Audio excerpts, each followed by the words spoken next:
sesuai prosedural hukum acara pidana ya dan Perkapolri ini bisa langsung pemeriksaan terakhir ya, karena pengalaman kami menangani perkara-perkara pidana anak dan atau wanita ini biasanya Mas diperiksa langsung keluar surat penetapan tersangka.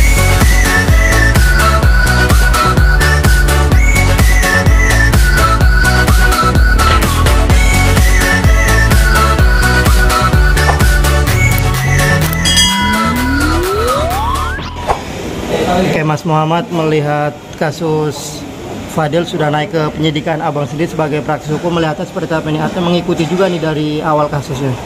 Ya, jadi begini, setelah memang apa yang sudah pernah saya sampaikan di media sebelumnya, memang ini perkara khusus ya, yang memang harus ditangani dan dikawal dengan baik, karena ini adalah tidak pidana anak di bawah umur.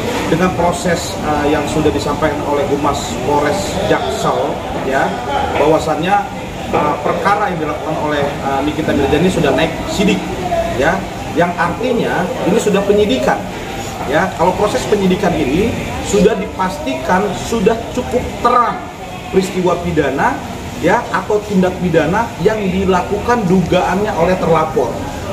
Ini proses yang harus disampaikan.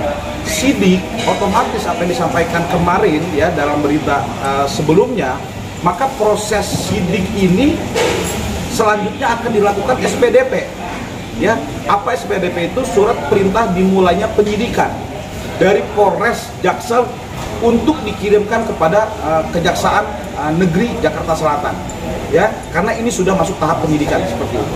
Oke Bang, artinya apa status dari ini menjadi tersangka nggak lama lagi ya Bang ya? Iya, jadi gini prosesnya yang perlu disampaikan kepada masyarakat.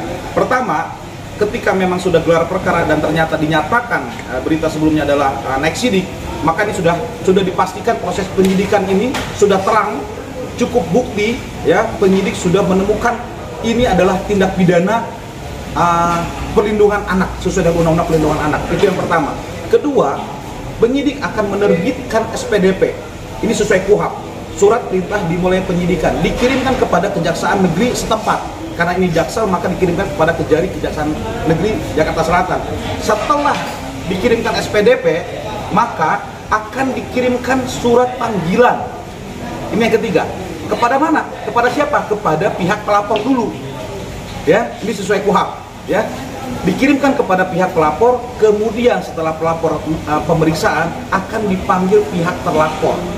Tetapi perbedaannya dari sebelum pemanggilannya kemarin masih proses penyelidikan, ini sudah beda karena sudah ada imbuhan kata SPDP ya, yang dikirimkan panggilan kepada pihak terlapor.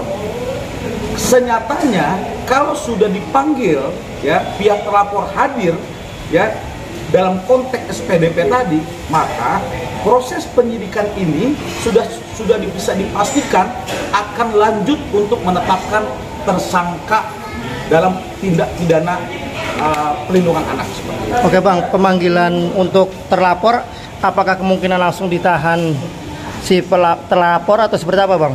Ya, jadi pengalaman kami ya ditambah dengan proses KUHP dan juga Perkapolri mengenai undang-undang khusus soal tindak pidana anak ini ya, saya bisa sedikit yakin ya proses saat setelah diperiksa ya pihak terlapor lalu akan dilanjutkan penetapan sebagai tersangka. Kalau sebagai penetapan sebagai tersangka dan ancaman hukuman pidananya itu di atas 5 tahun karena ini pidana khusus, maka secara hukum alasan subjektif objektifnya penyidik langsung akan mengeluarkan surat kaphan atau surat tangkap dan tahan kepada tersangka tadi. Oke, setelah naik penyidikan, gelar perkara sudah selesai, berapa lama proses untuk memanggil para terlapor dan pelapor sendiri? Oke, jadi setelah gelar perkara naik sidik, maka prosedural administrasi KUHP dan Perkapolri itu biasanya itu cepat ya, karena ini kan pidana khusus sekali lagi, maka lex spesialisnya akan dilakukan oleh pihak penyidik. Pertama, SPDP diterbitkan dengan waktu yang tidak terlalu lama setelah gelar perkara. Misalkan kemarin bisa saja hari ini SPDP terbit ya, dikirimkan langsung ke Kejari Jakarta Selatan. mungkin minggu depan antara Senin, Selasa, Rebo itu akan dipanggil mungkin pihak pelapor, ya, korban. Kemudian biasanya karena ini prosesnya sudah cukup khusus, ya, tidak lama setelah pemanggilan pihak pelapor, maka akan dipanggil pihak terlapor. Mungkin rentang medio 1 minggu sampai 2 minggu paling lama seperti itu.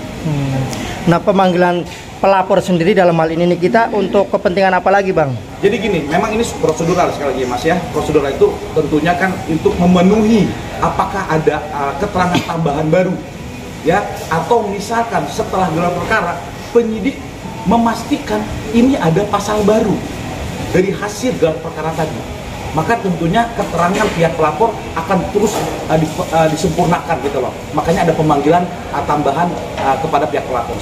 Nah, untuk terlapor, pemanggilan terlapor ini keperluannya untuk apa, Bang? Artinya BAP tambahan atau memastikan atau apa? Tidak. Jadi kalau untuk naik sidik SPDP sudah terbit, ya, kemudian pemanggilan pihak pelapor, maka sesuai prosedural hukum acara pidana, ya, dan Perkapolri ini bisa langsung pemeriksaan terakhir. Ya, karena pengalaman kami menangani perkara-perkara pidana anak dan atau wanita, ini biasanya, Mas, diperiksa langsung keluar surat penetapan tersangka. Oleh karenanya, kalau ini surat penetapan tersangka keluar karena pidananya diancam di atas 5 tahun, ya, yang disangkakan awal tadi, maka secara hukum bisa langsung dilakukan penangkapan dan penahanan. Artinya bukan panggilan sebagai saksi lagi, tapi tersangka, ya, Bang, panggilan menetapkan tersangka, ya. Proseduralnya masih saksi. Oke, ya, prosedurnya masih saksi, tetapi setelah pemeriksaan, ya, misalkan 1 minggu setelah itu, ya, pemeriksaan, maka langsung terbit surat penetapan tersangka. Pada umumnya dalam perkara pidana anak seperti itu.